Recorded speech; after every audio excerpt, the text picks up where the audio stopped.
O Espiritismo é uma doutrina que foi enviada à Terra por Jesus para que a humanidade tome conhecimento e modifique a sua maneira de viver e encontre a melhor forma de viver, a verdadeira forma de viver, porque antes da chegada do Espiritismo é a mesma coisa que deixar um cego andando numa floresta. Aí o cego fica imaginando, será que aqui, que negócio é esse? É árvore, não é árvore? O que é uma árvore? Né? É cego, não vê, fica imaginando. Assim é a humanidade.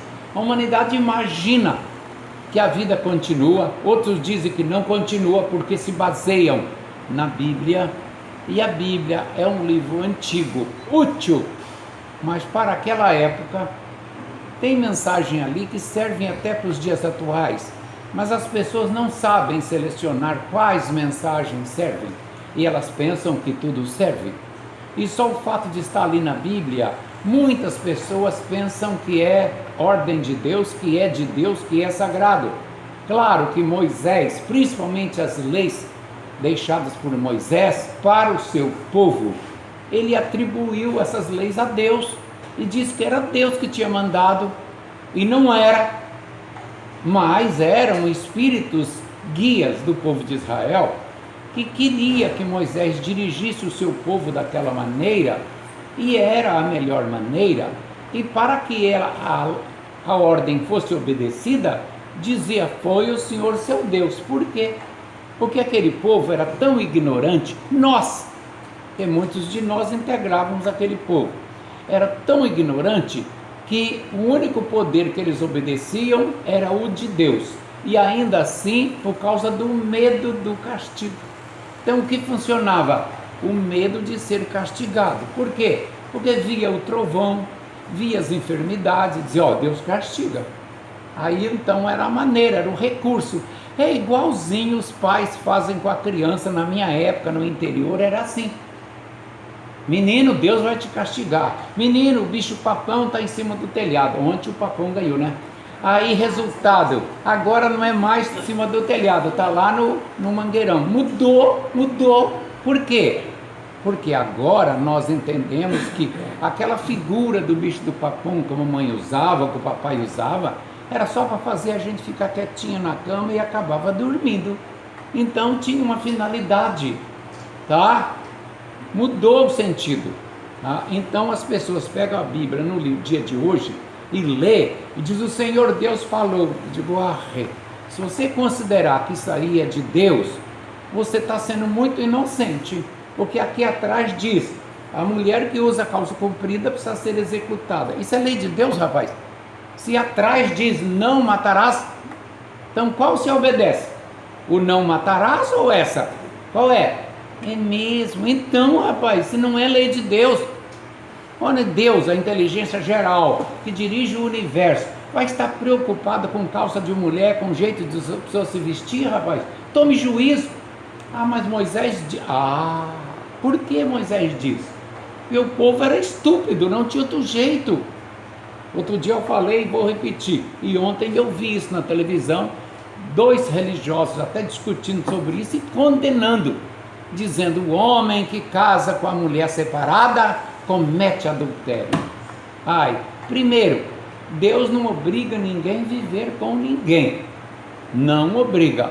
Isso é a pessoa que escolhe. Lá no mundo espiritual, eu vou me casar com o Sebastião porque eu já dei uma namorada no Sebastião noutra encarnação, enrolei o Sebastião, fiz o bichinho sofrer muito e não casei, e eu gosto dele, então eu vou convidá-lo. Sebastião, você vai reencarnar quando? Está previsto daqui a 2 anos. E meu também. Vamos fazer um plano para a gente se casar? Por quê? Olha, porque eu tenho que fazer isso. E você? Vamos conversar com a direção.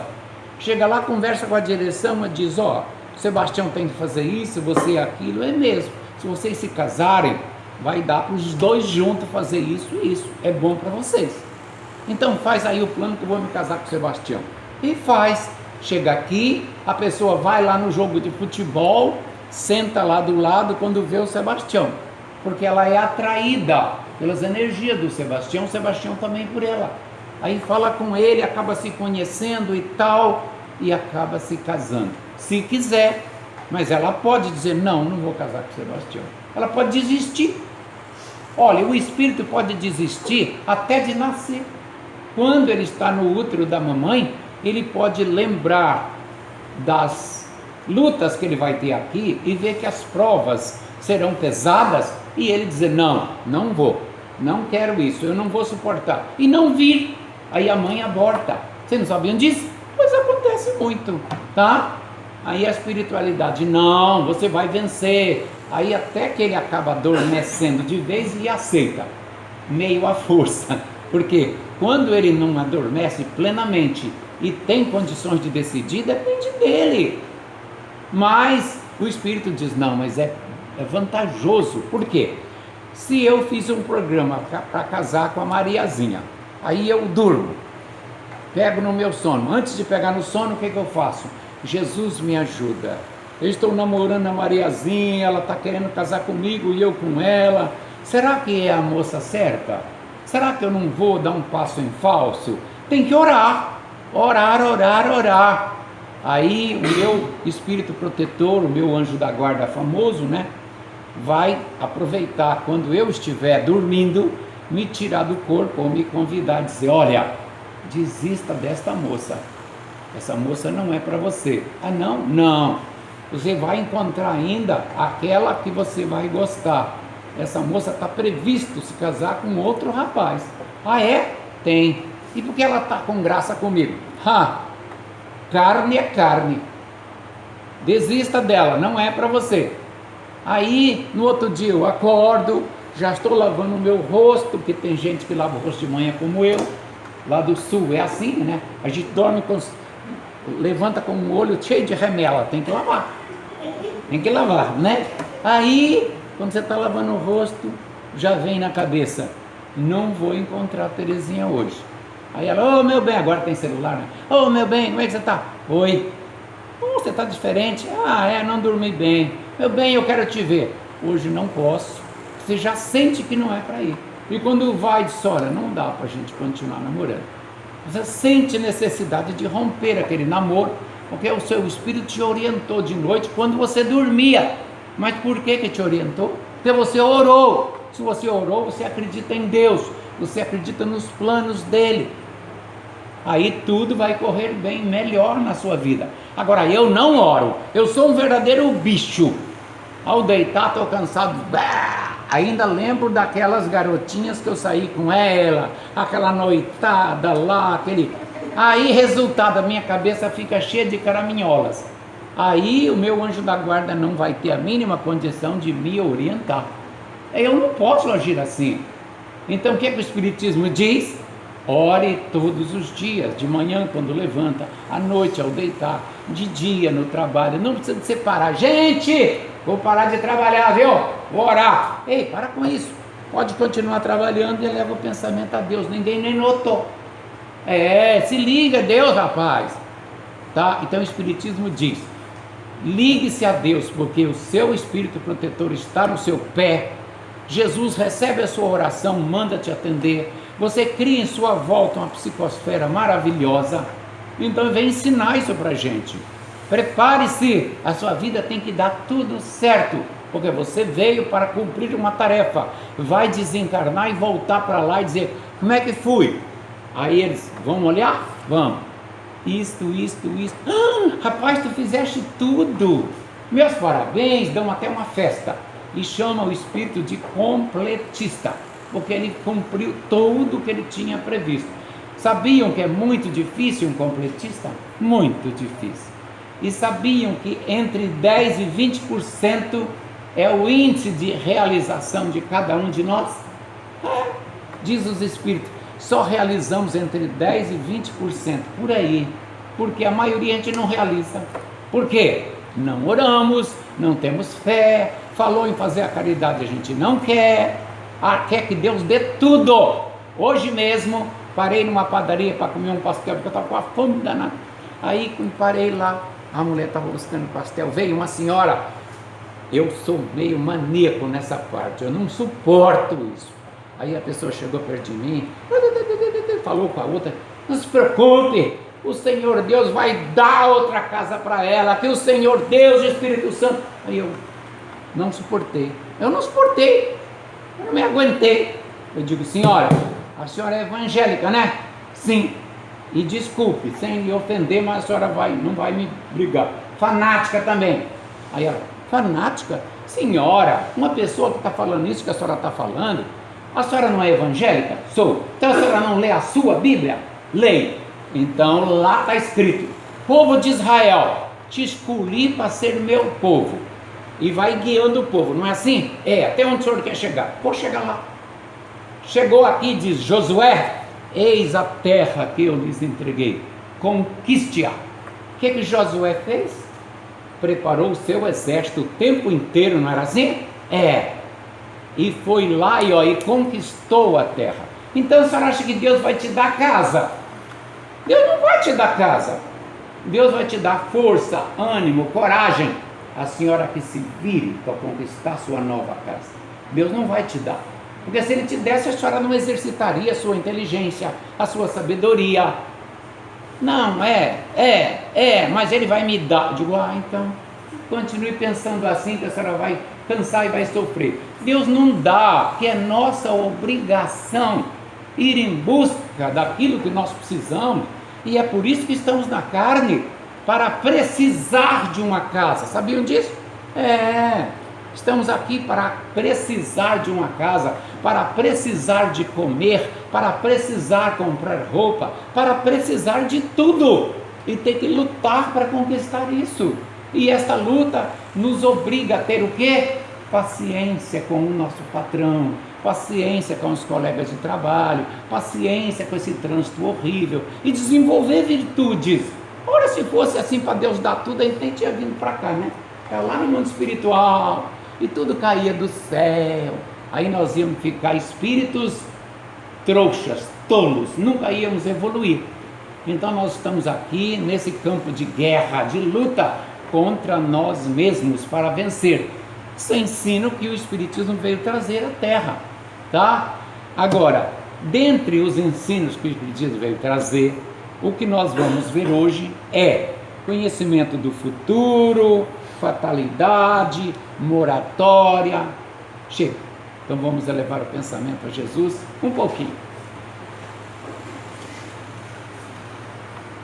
Senhor Jesus, estamos reunidos em Seu nome, desejando estudar a doutrina espírita enviada por Ti à Terra para orientar a humanidade. Ajuda-nos, Jesus. Enche-nos de boa vontade, de fé, de esperanças. Desejamos, Jesus, conhecer bem essa doutrina e queremos forças. Vamos ter forças, porque o Senhor vai nos ajudar a vencer as dificuldades da vida. Esteja conosco, Mestre Divino, assim seja. Aí diz Kardec, pergunta para os espíritos, pergunta 871. É permitido conhecer o futuro? Aí os espíritos superiores responderam: não, não é permitido. Mas então, por que Deus revela de quando em quando? Ele não revela? Revela quando vai trazer benefício para a pessoa. É revelado alguns trechos, pequenas notícias, entendeu? É pouca coisa para ajudar aquela pessoa, tá? Porque se ela soubesse do futuro, ela negligenciaria o presente. E veja o que Jesus disse: não vos preocupeis com o dia de amanhã, a cada dia basta o seu mal. Ora, Ele quer que a gente viva o hoje. Por quê? Porque o ontem já passou e o amanhã, quando chegar, virará hoje. Então, é hoje. Temos que viver o hoje e não ficar preocupado com o futuro. E se nós soubéssemos o que vai suceder conosco, nosso comportamento seria totalmente adverso. Totalmente. Nós não agiríamos corretamente. Então é preciso desconhecer o futuro. Em alguns casos, sim, é preciso revelar para ajudar. Ora, aqui frequenta um cidadão que há tempos atrás ele trouxe o filho dele, o filho com 18 anos aproximadamente, e ele vivia numa intriga intensa com esse rapaz. E dizia, não sei o que faço mais. Aí, como nós tínhamos uma sessão ali com o doutor Adolfo Fritz, vem cá, vamos conversar com o espírito aqui, para resolver isso para você. Aí chegamos lá, falei com o doutor Fritz, ele disse, tá bom, deita ele aqui e eu vou tentar ver se eu consigo fazer uma regressão de memória nele, tá? Depende dele, ele tem que adormecer e tal, mas vamos tentar. Aí fomos tentando, até que conseguiu. Aí o que aconteceu? Ele foi relatando, eu estou dentro de um navio, é um navio, e o comandante é fulano de tal, ah é? E eu sou inimigo dele, eu brigo com ele todo dia, ele diz que qualquer hora vai me jogar no mar. Veja só, andavam num navio, e ele brigando com o comandante do navio. O comandante disse, se você continuar me aborrecendo, vou te jogar no mar, certo? Então a briga entre eles era grande. Agora eram pai e filho. Vocês estão vendo? Por que você nasceu filho do seu pai? Porque você era inimigo dele. Então por que você nasceu filho dele? Por quê? Aí o rapaz, não sei. Não, coisa fácil de concluir. É para você amá-lo e ele te amar e acabar com essa inimizade. Só tem esse propósito, não tem outro. Ah, é? E se você não fizer isso, você vai ter noutra encarnação que nascer de novo, aí vai inverter. Você que vai ser pai dele. Ah, não. Então ame. Ele, tá, eu vou cuidar disso. Vou acabar com essa arenga. Também veio aqui um cidadão que usava um chapéuzinho, nós até apelidamos ele de chapéuzinho. Aliás, quem apelidou ele de chapéuzinho não foi nem eu, foi o espírito do Dr. Fritz. E diz, aquele que usa do chapéuzinho, o homem do chapéuzinho. Aí eu vinha e ele estava sentado aqui. E ele reclamava de uma dor intensa nas costas, uma dor grande nas costas. Aí o espírito tratava ele e a dor voltava. Aí o espírito disse, vá para a desobsessão. E o espírito incorporou aqui, aceitou ir para o mundo espiritual e deixar o chapéuzinho em paz. Mas daí na outra semana o chapéuzinho estava de novo se queixando. Aí até que o espírito me chamou lá durante a desobsessão e disse para mim, sabe o chapéuzinho? Sim, o espírito que está falando na médium agora foi filho dele, não, foi pai dele. Eu disse, ah é? Foi pai dele? Foi. Aí eu também voltei e disse, escuta aqui, você foi pai desse cidadão que usa aqui o chapéu? Sim, quem te contou? Aí eu disse, o espírito lá dentro me chamou e me contou que você foi pai dele. Você não tem vergonha não de ficar atacando o seu próprio filho? É porque você não sabe que peste é essa. Essa peste tomou meus bens, tomou até minha mulher. E nessa encarnação passou a vida inteira brigando comigo. Agora eu pego ele. Veja só. Eu disse, sabe o que é que vai acontecer com vocês dois? Porque noutra encarnação você vai nascer como filho dele, vai inverter. Deus me livre. Então ame. Então vai embora. Aí ele, não, então eu vou embora. Aí foi para o mundo espiritual e o homem ficou bom. Certo? Isso porque foi revelado a ele que o filho dele tinha sido inimigo dele. Aí ele passou toda a noite a orar. E aí o sofrimento passou. Ora, se não fosse assim, se essas revelações temporárias não ajudassem, Deus não permitiria. Ele permite porque ajuda. Essas revelações temporárias, tá?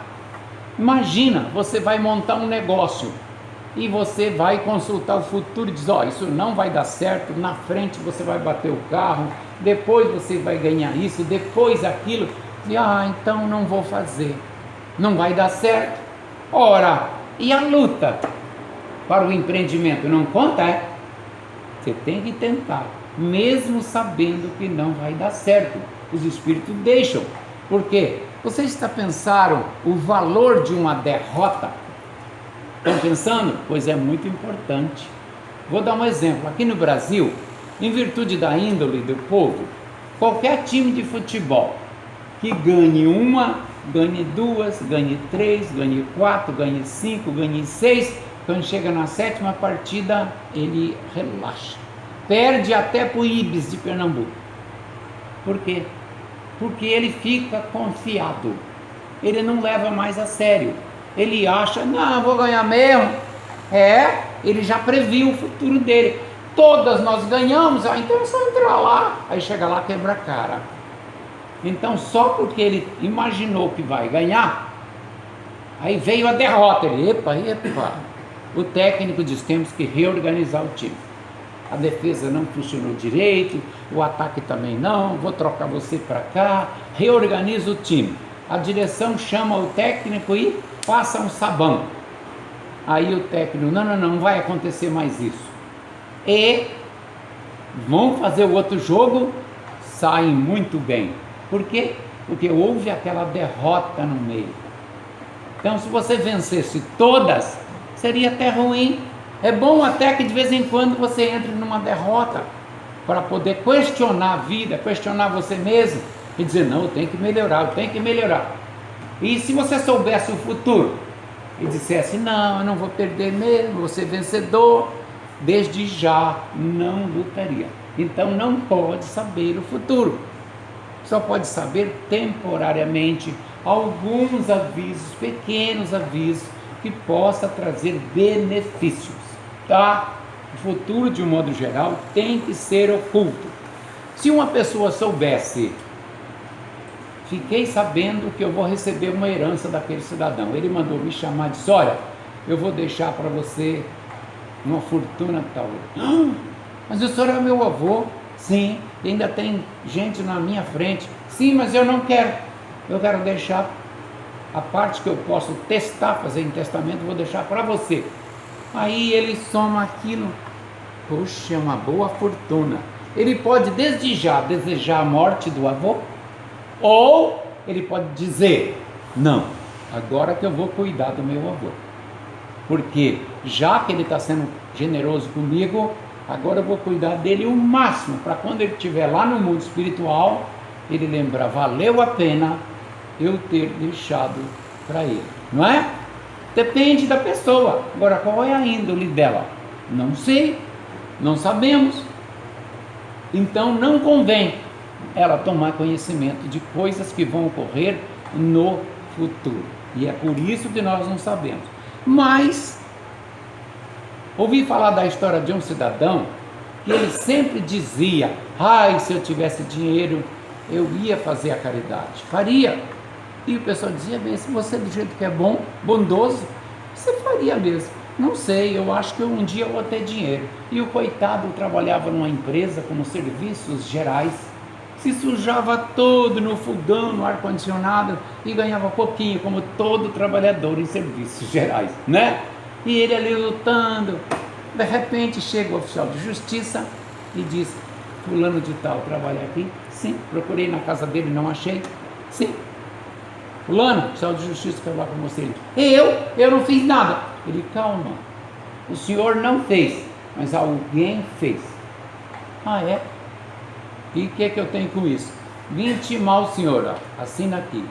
Mas de que, moço? Calma, o senhor está terminando de receber uma fortuna. O senhor vai ficar rico. Aliás, o senhor já está, falta só o senhor assinar aqui para receber a fortuna. Eu não estou entendendo. Eu não tenho parente rico, não tenho nada rico, como é que eu vou receber fortuna? Pois vai receber, sabe por quê? O senhor não tem uma única irmã? Tem, não tem pai, não tem mãe, não tem mais nada, só tem uma irmã, certo? Sua irmã não mora em São Paulo? Mora, pois é, sua irmã não tem 24 anos de idade? Tem, não é linda, linda, linda? É, mas e daí? Pois é, sua irmã trabalhava de doméstica numa casa de um industrial. Em virtude do industrial ter gostado dela, sabe o que ele propôs? Que ela casasse com ele já velhinho, e ela cuidasse dele, dando carinho para ele até o dia da morte, e ele deixaria para ela todos os bens, e já casou com ela com comunhão de bens. E sabe o que aconteceu? O velhinho saiu com a gata dele passeando, e lá na estrada de Campos de Jordão se descuidou caiu o carro numa pirambeira, que na verdade não era ele que estava dirigindo, era o motorista, caiu na pirambeira e morreu, o motorista e os dois. Ocorre que passa a polícia da estrada rodoviária e viu o carro, desceram lá os patrulheiros e olharam, tiraram os corpos, olharam e depois fizeram o laudo, que é assim que tem que ocorrer, fizeram o laudo. E no laudo dizia: encontramos o ancião frio e encontramos a senhora pouquinho morninha, não estava tão fria. O motorista frio também. Aí então não ocorreu o fenômeno de comoriência. Quem não sabe, já vou dizer. Comoriência é a possibilidade de duas pessoas morrerem ao mesmo tempo. E ela é importante porque implica em direitos sucessórios. Ora, raciocinemos.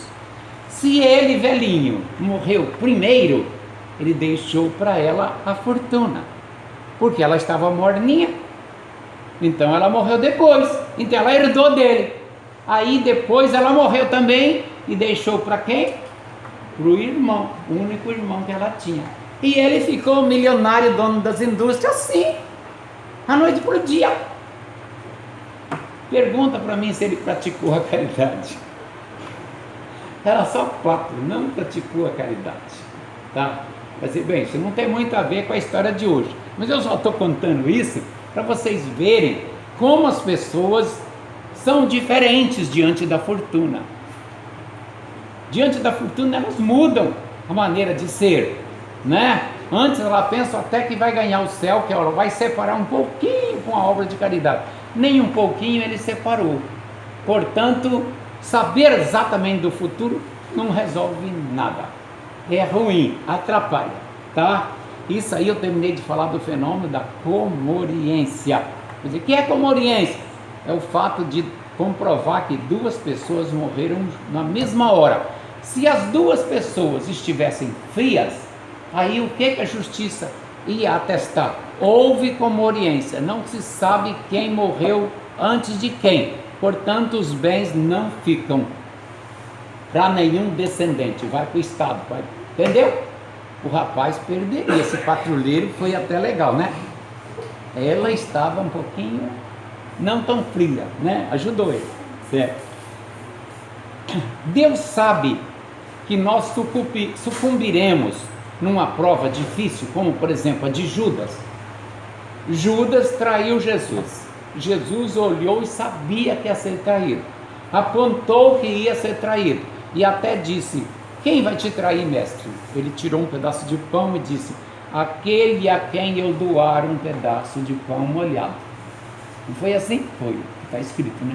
Aí deu para Judas. Ele sabia, esse vai me trair. E até disse para Judas: faça logo o que você tem que fazer. Mas era uma missão? Deus deu essa missão para Judas? Vem o Espiritismo e responde: Deus nunca dá a missão de praticar aquilo que é errado, aquilo que é fazer o mal, aquilo que leva os outros a sofrimento. Nunca! Mas por que Judas fez? Porque Jesus sabia, pela índole do Judas, pela maneira que o espírito do Judas já tinha agido em outras oportunidades, que Judas ia 95% de chance de traí-lo. E foi o que fez. Mas Judas não tinha programa de trair, tá?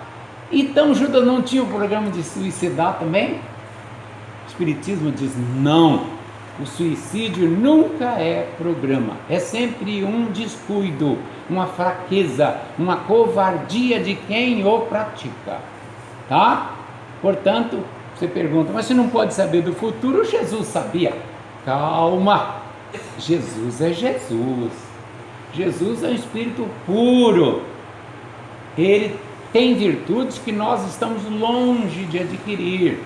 Nem o maior vidente da terra tem as virtudes que ele tem, porque ele é puro.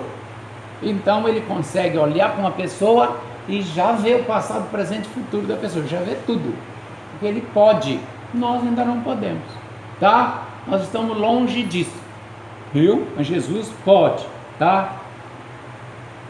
Fatalidade, então, existe fatalidade?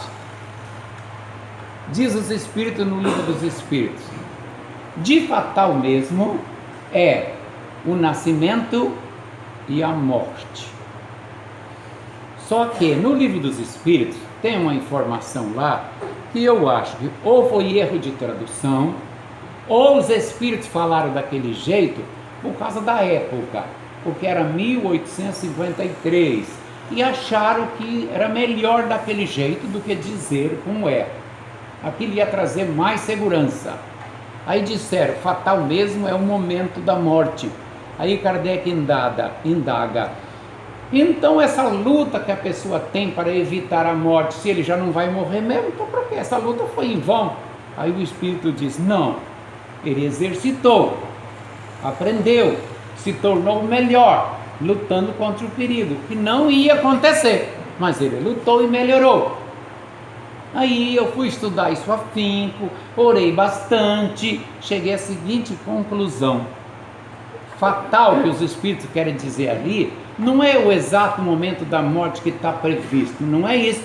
Eles quiseram dizer, fatal na vida de todos nós é nascer e morrer, fatal, ou seja, vai ter que acontecer, querendo ou não querendo, é inevitável. Fatal vem de fatum, e na nossa língua é atribuído a catástrofe, morte inevitável, não há como afastar. Aí vou dizer, tem como afastar a morte? Tem, como adiá-la, não como afastá-la, tem como adiá-la. E a gente adia o momento da morte? Adia. Vou citar um exemplo, já falei. Existe um palestrante aqui no Brasil, muito conhecido, eu não vou citar o nome dele. Pode ser que ele venda essa palestra na internet e fique, não deveria ter me citado, então não vou magoar, tá? Certo? Não sei se ele ficaria magoado, mas para evitar não vou citar. Esse palestrante muito conhecido foi chamado para fazer palestras lá no Mato Grosso, tá? E fez uma palestra, terminou de fazer, e tinha uma outra palestra na outra cidade próxima, onde se podia ir de automóvel, é claro. Aí ele terminou, despediu de todo mundo, sentou dentro do automóvel que ia levá-lo, atrás do motorista. Aí na hora que está sentado e o moço ligando o carro, chega o dirigente do centro espírita e diz, ei, vocês já estão indo? Sim, e o coquetel? Aí ele, ainda tem coquetel? Tem! Aí ele mesmo diz, rapaz, não vamos perder o coquetel não, certo? Todos desocuparam o veículo e foram participar do coquetel. E ele participou do coquetel. Terminado o coquetel, quando ele volta para ocupar o mesmo lugar atrás do motorista, esse lugar já estava ocupado por uma outra pessoa. Então ele sentou onde? Do lado direito, atrás do famoso banco do carona, né? Foi ali, tranquilo, do mesmo jeito. E eis que seguiu viagem para outra cidade. E no meio do caminho veio uma caminhonete S10 toda desgovernada, correndo muito, e entrou no carro deles. E eis que desencarnaram o motorista e a pessoa que estava atrás do banco do motorista. E ele, era para eu ter desencarnado aí, o coquetel me salvou. Aí tudo bem, ele diz, fiz a outra palestra até um pouco abalado, tudo bem. Chegou no Rio de Janeiro, o espírito Camilo, que trabalha com ele, disse no ouvido dele, você recebeu uma moratória. Ele, é? Moratória, mas isso existe? Existe. Vamos dar um exemplo. Outro dia eu contei um rapaz que estava previsto ele perder a perna direita com 28 anos de idade, mas quando ele tinha 21, os pais morreram de acidente. E ele ficou com 2 irmãozinhos, ou 3, não me lembro, pequenininho, de 3, 4, 5 anos. Ele diz, ei criançada, agora sou eu, o irmão mais velho de vocês, porque ele já era filho do outro casamento, né? Agora eu vou cuidar de vocês, que papai e mamãe morreram, eu não vou desistir de vocês. E assumiu as crianças, e foi cuidando e cuidando. Aí a espiritualidade, que tudo vê e tudo sabe, não deixou ocorrer com ele o acidente que ia tirar-lhe a perna direita. Não, ele está se dedicando a cuidar das crianças, não podemos deixar isso acontecer. E não deixou ocorrer. Aí isso foi interferência do mundo espiritual, porque ele mudou de comportamento e era muito necessário com as crianças. Isso foi uma espécie de moratória. Pode ser uma moratória se a caridade que ele fizesse com as crianças fosse pequena, suficiente para afastar o sofrimento. Mas se foi longa, também vai afastar o sofrimento. O Chico Xavier, certa vez eu vi na internet uma discussão, um espírito chamando o Emmanuel de obsessor. O Emmanuel é um obsessor. Você não pode elogiar um espírito desse, porque o cidadão não entendeu. O Emmanuel chegou no Chico e disse: Chico, você vai ou não vai fazer esta obra que eu estou te pedindo? Aí o Chico disse: não vou fazer, mas deixa eu pensar até amanhã. Ah, não vai fazer? Decida, Chico. Porque se você disser que não vai fazer, eu vou pedir para a espiritualidade, vou levar o caso para a espiritualidade e eles vão te tirar do corpo. Aí o cara, olha só, ele ameaçou com a morte o Chico recusasse. Não, você não entendeu. Não entendeu nada da história e ouviu o galo cantar. O que aconteceu foi o seguinte: o Chico tinha um período para ele viver na Terra e uma missão que ele aceitou junto com o Emmanuel. E essa missão terminou bem mais cedo, lá com 60 anos de idade. Mas ele aceitou continuar até o desencarne dele. Eu não me lembro se era 75, se eram 80 anos. Vamos imaginar que fosse 80. Aí, quando chegou aos 80, que o Chico ia desencarnar, o Emmanuel disse: Chico, que tal você aceitar mais uma empreitada? Tantos livros ainda. Aí ele: aceito, faço, pode trazer. Aí o Emmanuel corre lá em cima e diz: gente, o Chico aceitou nova empreitada, por favor, dê uma moratória para ele, não deixa ele desencarnar, está previsto o desencarne dele agora, com 80 anos. Aí o pessoal, é mesmo, chame o Chico. Levaram o Chico lá, eles fazem tudo com a presença do Espírito. Claro, quando o corpo adormeceu, o Chico foi lá: fico sim, aceito. Então pronto, vamos te conceder mais 12 anos de moratória. Aí o Chico ficou, voltou. Aí daí passou uns meses, o Chico se aborreceu, esqueceu da moratória e disse para o Emmanuel: não vou fazer mais isso. Aí o Emmanuel: epa, isso implica em responsabilidade. Você não vai mesmo fazer? Bem, se você não for fazer, eu vou ser obrigado a comunicar lá em cima que não há razão da sua moratória, então você vai sair do corpo.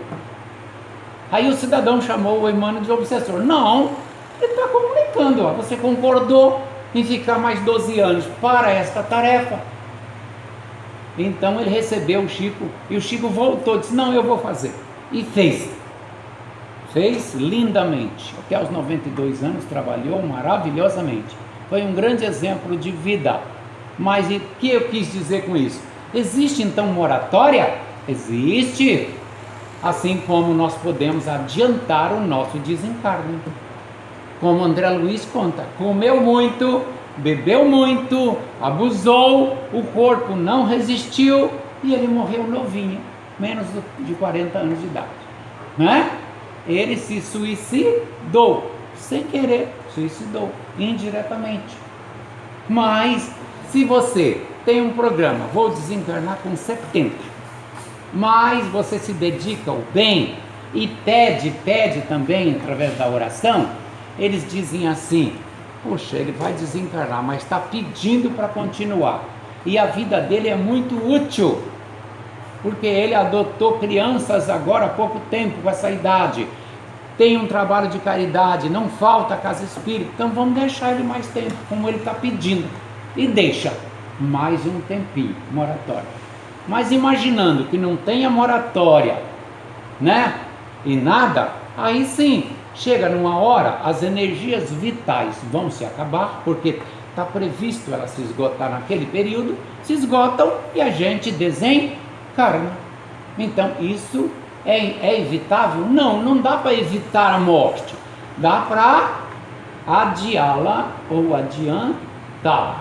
Então, o que é de fatal na vida é o nascer e o morrer. Porém, não é só isso. Olha eu inventando mais uma. É a evolução. É fatal que todo o espírito criado por Deus um dia se transforme em espírito puro. É fatal. Não há como fugir disso. Portanto, não é só nascer e morrer, e sim evoluir também, tá? Podemos adiantar ou atrasar, tá?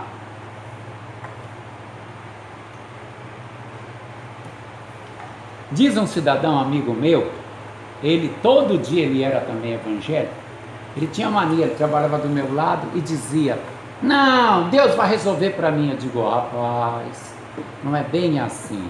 Vá atrás do seu interesse e peça ajuda a Deus. Aí ele dizia para mim que nada, o que é do homem o bicho não come. Eu digo: mas outro homem come, não é? Ora, o bicho não come, mas outro homem come. Portanto, acorde, rapaz, para de ser bobo, tá? Não fique achando que Deus vai te dar as coisas de bandeja. Não vai dar, porque Ele não quer que seja assim. Ele quer que tudo seja conquistado com luta. Aí as pessoas vêm aqui e dizem: ai, eu sofro disso, passo mal. Vai frequentar a doutrina. Você está desequilibrado ou desequilibrada, nervosa à toa, briga muito em casa porque não tem paciência. Você vai aprender a ter paciência, você vai aprender a ter tolerância, você vai vir à casa espíritas várias vezes, socorrer todos os espíritos que encostam em você. Você vai ler o Evangelho todos os dias para você criar uma psicosfera maravilhosa em torno de você e o espírito não gostar de estar perto de você. Algum teimoso fica assim mesmo, mas é difícil, tá? E vai mudando. Quantas vezes eu vi as pessoas ir lá no Dr. Fritz: doutor, eu estou assim, estou assado. Ele: você já não tem nada fisicamente, tá? Nada. Seu tratamento é lá no salão. Por quê? Porque você tem que entender a doutrina, estudar a doutrina, colocá-la em você e vivê-la. Você vai ver, a sua vida vai mudar, você vai ser outra pessoa, vai parar de sofrer. E a pessoa vinha e daí dizia: graças a Deus que eu vim para cá há um ano atrás, nunca mais senti nada. E muda mesmo, mas a pessoa tem que vir, fazer a sua parte. Querem, botem meu nome no livro e nem vem aqui, tá? Continua com a cabeça cheia de egoísmo, de ódio, de maldade. Primeiro passo para ser feliz é reforma íntima, tá? Praticar o bem, se sacrificar. A caridade melhor é aquela que exige sacrifício. Ao chegar no mundo espiritual é muito feio. Nós já não vamos chegar lá e dizer: eu resolvi tudo que estava previsto. Não vamos. Nós vamos chegar lá: o que eu consegui fazer aí, homem? Senta aí, senta aí. Isso, deixou de fazer aquilo, fez isso, deixou de fazer aquilo, fez isso pela metade, arrumou encrenca, brigou, enganou, mas fez aquilo. Analisando tudo, puxando a alavanca aqui da máquina contadora aqui, deu 35% desse filho. Um exemplo, estou inventando a máquina. 35%? Mas parece que eu tinha feito. Não. Então nós vamos chegar lá e não vamos: eu fiz tudo. Não, nada. Tá? Então, você fez a caridade, pelo menos um pouco. Mas o que é isso? Eu cumpri meu dever. Eu paguei meus impostos. Eu fui um... Rapaz, você tem caridade no seu currículo? Não quer dizer, porém, não. Então, você não tem mérito. É a mesma coisa que a pessoa ir no banco e dizer: eu tenho crédito aí? O homem disse: não tem nada depositado no seu nome. Você não depositou, né? A gente tem que depositar. No nosso nome é toda a prática do bem, desinteressadamente, sem esperar nada em troca, e de preferência o bem que nos custa sacrifício.